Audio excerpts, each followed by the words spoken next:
அனைவருக்கும் வணக்கம். இந்த வீடியோவை நல்லா பாருங்கள், பொறுமையாக கேளுங்க.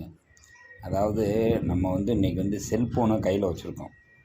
இதில் பார்த்திங்கன்னா வாட்ஸ்அப் இருக்குது, ஃபேஸ்புக் இருக்குது, யூடியூப் இருக்குது, இப்படி பல்வேறு சமூக வலைதளங்கள் இருக்குது, இன்ஸ்டாகிராம் இருக்குது. இப்போ நான் பார்த்திங்கன்னா ஃபேஸ்புக்கு, யூடியூப்பு, இன்ஸ்டாகிராமு பயன்படுத்தினேன், வாட்ஸ்அப்பு.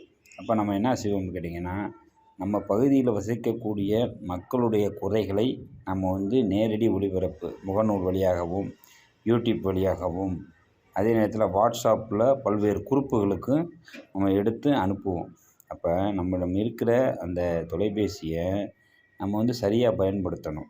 மக்களுக்காக மக்கள் பிரச்சனைகளை நம்ம பயன்படுத்தினோம்னா மக்கள் நமக்கு ஆதரவு தருவாங்க அப்படின்றதுக்கு தான் இந்த வீடியோ ஒரு சாட்சி.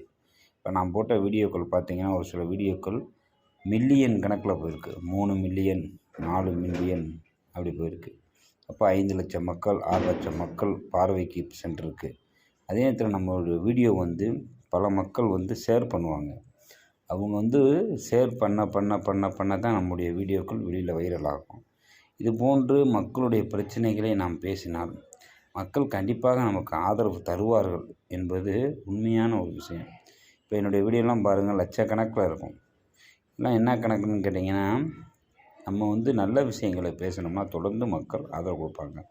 நிறையா வீடியோ மில்லியன் கணக்கில் போயிருக்கு. அதே மாதிரி பாருங்கள், ஒரு 500 பேர் 1000 பேர் ஷேர் பண்ணுறாங்க. ஷேர் பண்ணி அந்த வீடியோ ஒரு நாள் 2 நாள்லேயே அப்படி போகும். அப்போ இதெல்லாம் நம்ம தொடர்ந்து மக்களுக்கான மக்கள் பிரச்சனைகளை நம்ம பேசினோம். மக்கள் ஆதரவு கொடுத்தாங்க. அதே மாதிரி நம்ம இளைஞர்களுக்கு என்ன சொல்ல வரோம் அப்படின்னா, நீங்கள் சந்திக்கக்கூடிய பிரச்சனைகளை நீங்கள் எந்த நேரமும் செல்ஃபோன் உங்கள் கையில் தான் இருக்குது. அதை எடுத்து போகிற வழியில் நீங்கள் பார்க்குற மக்கள் பிரச்சனைகள் எதுவாக இருந்தாலும் நீங்கள் அதில் உங்களுடைய கருத்தை சொல்லி, நீங்கள் புகார் கூட பண்ண வேணாம். உங்களுடைய கருத்தை சொல்லி, இது இப்படி இருக்குது, இதை சரி பண்ணுங்க அப்படின்னு சொல்லி ஒரு கோரிக்கை மட்டும் வச்சு ஒரு வீடியோ வெளியிட்டிங்கன்னா உடனடியாக அது சரியாகும். நான் நிறையா விஷயங்கள் அந்த மாதிரி நான் சொல்லியிருக்கேன். ஒரு போய்கிட்டு இருக்கும்போது ஒருத்தர் சலவை தொழிலாளி, அவருடைய சலவை பெட்டியை ஒருத்தவங்க எடுத்துகிட்டு போயிட்டாங்கன்னு சொல்லி வருத்தப்பட்டார். உடனே நான் அந்த இடத்துல நின்று லைவ் போட்டு அதை பொதுமக்களுக்கு தெரியப்படுத்தினேன். உடனடியாக பொதுமக்கள் அவரை சந்தித்து உதவி பண்ணாங்க.